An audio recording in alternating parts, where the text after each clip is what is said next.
Un día como hoy fallece Frida Kahlo en 1954.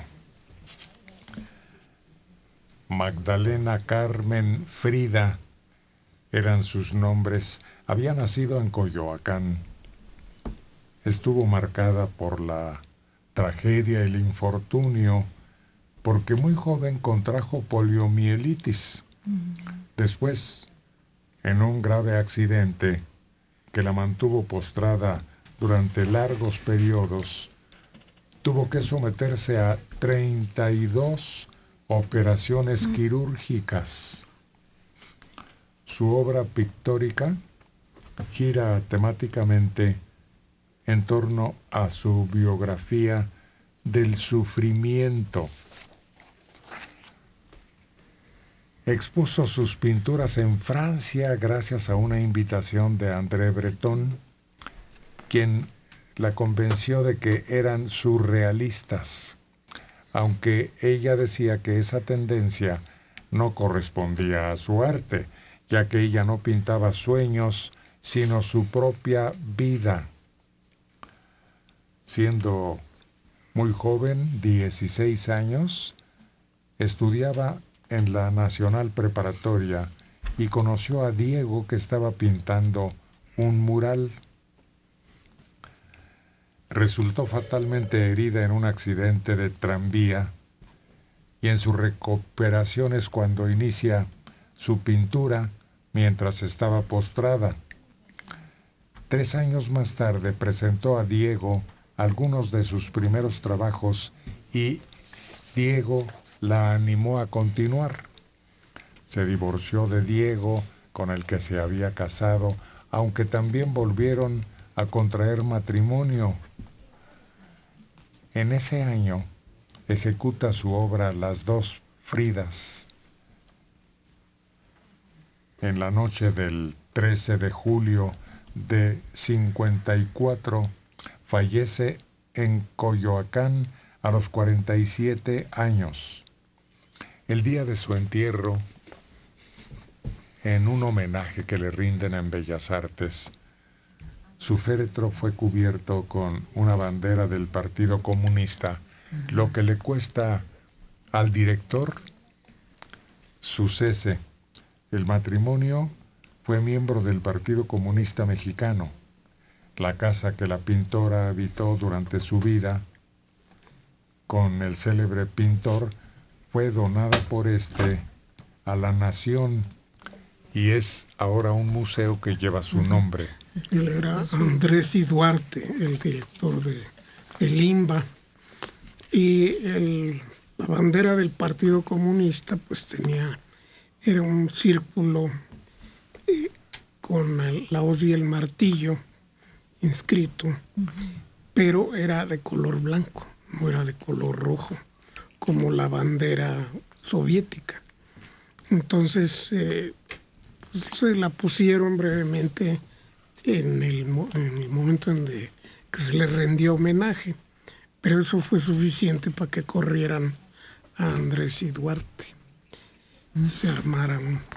Y la Casa Azul, la casa de Frida Kahlo, es la que es uno de los museos más visitados en esta ciudad y tiene muchos de los que son pues artículos personales, como era su cocina, que ella era muy apegada a todo lo que eran las artesanías. Incluso están muchas de sus vestimentas, que eran vestidos regionales de diferentes regiones del país, los tienen ahí expuestos. En lo que era su caballete, los corsets que llegó a utilizar porque por el mismo daño que tenía en la columna y en la cadera, estaba obligada a tener este tipo de artefacto permanentemente. Bueno, la importancia a nivel mundial de Frida Kahlo la coloca en el primerísimo lugar entre todos los pintores. Ella no tenía mucha fe en que hubiera tener éxito en Francia por la invitación de Breton. A pesar de eso, se convierte en la primer pintora del siglo XX que el Museo del Louvre adquiere una obra. Por años siempre ha sido la pintora más cara de México. Primero hubo un retrato que se llamó Niña con collar, que se vendió en $5.6 millones. Después Rufino Tamayo le logró ganar con una pintura que se llama El Trovador en $7 millones. Pero el año pasado se vendió en $8 millones una pintura que se llama Mujeres en el Bosque, de Frida Kahlo. Es la pintora más cara, pero con mucho de los pintores mexicanos. ¿Y será cierto que a ella no le faltó ni que la orinara un perro? Porque cuenta una anécdota que saliendo del teatro, literal llegó el perro y la orinó. Es que todo le sucedió. De chica, la polio. Y además la criticaban mucho, la juzgaban mucho porque decían que era la niña que cojeaba. O sea, todo le pasó. Ya desde ahí ella tenía como que cierto resentimiento, ¿no? Pues no sé si con la sociedad, pero... Con la vida. Era ya una mujer señalada. Luego el accidente fatal es en el camión con el tranvía, pues la deja todavía peor. Y esa sensación que muchas veces te dejan sus pinturas, yo creo que es la forma de compartir todo ese dolor que ella traía y dejarte esa sensación cuando tú ves sus exposiciones. Como decir, ¿saben qué? Compartan lo que yo vivo. Una pregunta que yo siempre me he hecho... ¿Diego en realidad la amaba o sentía ternura y lástima? Yo creo que sí la amaba. Es que se hacían cosas terribles el uno al otro, pero regresaban.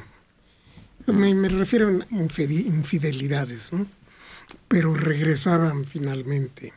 Y sí, está claro que había algo más ahí que lástima. Y era un apego, pero muy, muy grande. Yo creo que era una pareja de esperpentos. O sea, si te pones, y en el buen sentido de la palabra, porque considero un esperpento algo único. Ella con todo ese problema físico que tenía, más su personalidad, él también con problemas de bocio, que también decían que era un monstruo que comía niños. El sapo. Sí, entonces era una pareja única. O sea, realmente era como estar en la misma dimensión de características. Fíjate, eran muy buenos cómplices. Finalmente se amaban por el arte, ¿no? Ella, yo me imagino, era una mujer fácil de amar porque era muy independiente, era fuerte, pese a todas las vicisitudes de su existencia, la fortaleció, tenía un buen carácter. Allí en el museo hay una serie de cartas muy interesantes porque una muestra las formas de hablar de esa época. Hasta cierto punto yo me imagino, no sé, a la India María, con algo un poco más sofisticado por sus términos y la manera en que se dirigía al doctor cuando ella estuvo en Nueva York con Diego, las cartas que le mandaba a su doctor de agradecimiento y le explicaba santo y seña de todo lo que hacían, hasta después que ocurre lo del aborto, de lo que también hace una obra, hace una pintura. Se acompañan en el delirio por el arte, por las mujeres, porque las dos compartían ese gusto. Los dos. Por las fiestas, los dos. Por las fiestas, el círculo que los abrazaba, ¿no? Y los consideraba gente fuera de lo común. Muy tradicionalistas, muy cercanos al pueblo, lo que los mantenía humanos. Pues es una pareja extraña y tal vez tan llamativa como María Félix con Agustín Lara o con Jorge Negrete o el doctor Atl con su romance con la Mondragón que se cambió de nombre. Sí, y ella técnicamente se le critica, ¿no? Dice, es muy primitiva, no sabía pintar, que no sé qué. Pero en realidad ella tenía una técnica impecable. Y eso se ve en sus retratos, los retratos que le mandaban a hacer las personas, que posaban para ella y eran retratos perfectos de la persona. Ella, en los cuadros que hacía para sí misma, agarraba un estilo que se llama naif, o sea, como inocente, ingenuo, pero claro que tenía gran técnica, como el propio Diego. Pero parece que lo más importante era la elección de colores.